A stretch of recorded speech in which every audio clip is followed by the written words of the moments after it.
চীনের রাষ্ট্রীয় সফরের শেষ দিন বুধবার সকালে দ্বিপক্ষীয় বৈঠক করতে বেইজিংয়ের দ্য গ্রেট হলে পৌঁছালে প্রধানমন্ত্রী শেখ হাসিনাকে স্বাগত জানান চীনের প্রধানমন্ত্রী লি কিয়াং।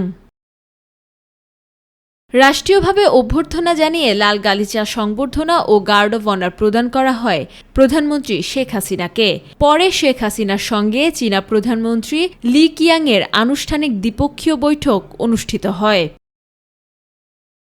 দ্বিপাক্ষিক বৈঠকে রোহিঙ্গা ইস্যু ছাড়াও দুই দেশের মধ্যকার ব্যবসা বাণিজ্য, বিনিয়োগ, দ্বিপাক্ষিক সম্পর্ক ও সহযোগিতা সহ আঞ্চলিক ও আন্তর্জাতিক বিভিন্ন বিষয়ে আলোচনা হয়।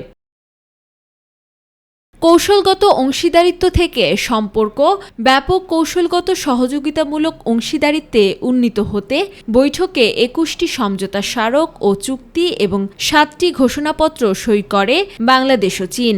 একই সাথে নবায়ন করে আরও ২টি সমঝোতা স্মারক।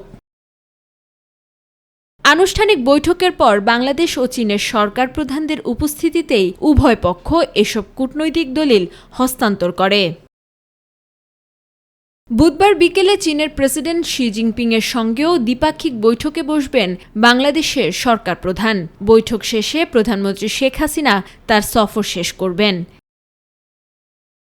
এদিকে ৪ দিনের রাষ্ট্রীয় সফরে বৃহস্পতিবার প্রধানমন্ত্রী শেখ হাসিনার চীন থেকে দেশে ফেরার কথা থাকলেও সফর সংক্ষিপ্ত করে একদিন আগেই বুধবার দেশে ফিরছেন প্রধানমন্ত্রী শেখ হাসিনা।